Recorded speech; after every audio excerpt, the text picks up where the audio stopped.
Okay. Hello. All right, let's see. This was a challenge called From the Mirror, and it's to write from the perspective of your mirror what it sees inside and out, and what does your reflection think of you? How do they see you? And it was a while ago, but I thought it would be really funny to respond to this one because I have a weird history with mirrors. In high school, I decided it would be really funky nice to smash all the mirrors that I had. I had all these like long mirrors, and I put them like on a slant, like on a like partial shelf thing, and I threw a can of fruit cocktail at them until they were smashed to pieces. Like only fruit cocktail. That's the only thing that I would use to break mirror, and I actually used that can for years to break mirrors anytime I would need to, which actually is more often than you would think. Um, but yeah, I had it for 7 years, and then my friend ate it, which is kind of gross. Like I was like, dude, you shouldn't eat that. But anyway, um, so when I saw this challenge, I thought it would be too good to answer it because I purposely smashed mirror with fruit cocktail for art.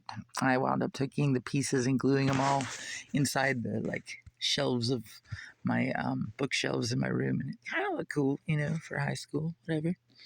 But yeah, okay. So this was my response to that challenge. It's called Lex Talionis of the Dishonest Speculum. Lex Talionis being Latin, and it stands for the principle behind like an eye for an eye kind of thing. It's like a even trade or revengey kind of thing. Anyway, so Lex Talionis of the Dishonest Speculum.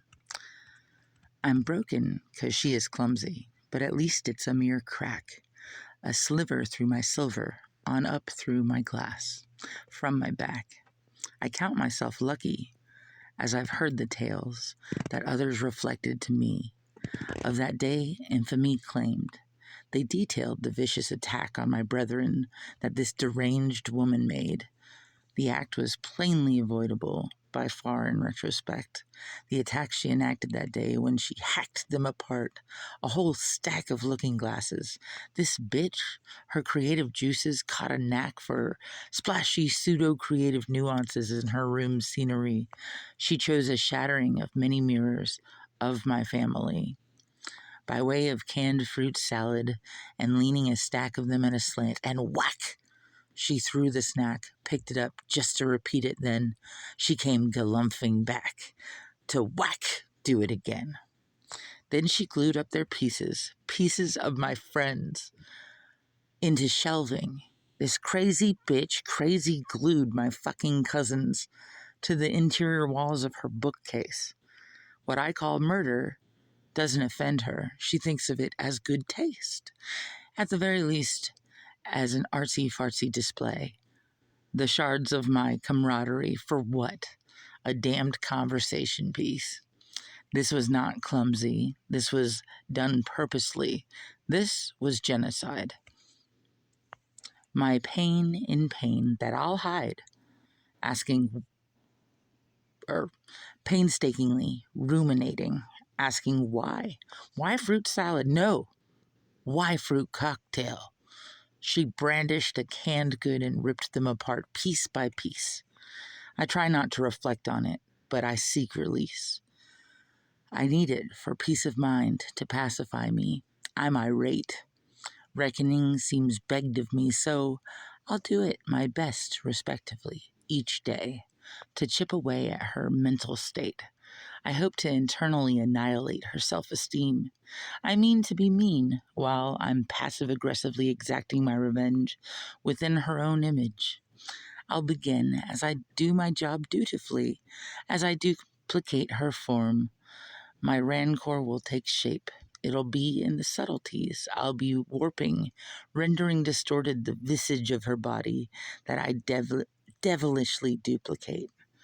While she's dressing, I'll be stressing her out, peering deeper into me with scrutiny to figure now what's wrong with her figure. I, in perpetude, will distort just a little of her details, making her fiddle as I bulge out her belly. I'll shrewdly double her chin, break my back to bend out her back fat. Undetectably, I can thin her hair to threadbare. She will feel it then, my wrath, for what she's done. The day will come that I'll shatter her from within. She will crack if I refract her before she will ever again feel joy in her fitting and her wardrobe. I wittingly will turn against her as far as she can see. She will splinter when left to me. She'll swear that in the store things had fit her. Gaslighting is my delight, and every new dress I've guaranteed will make her look fat or wide, obese. As for me, this is not destiny, 'cause I've chosen this path. But I deem it seems to be the right track. Yes, in fact, it is the fairest of them all. For I've no arms to fight back, and I'm stuck on this wall. So that's what my mirror thinks of me. Thanks for listening.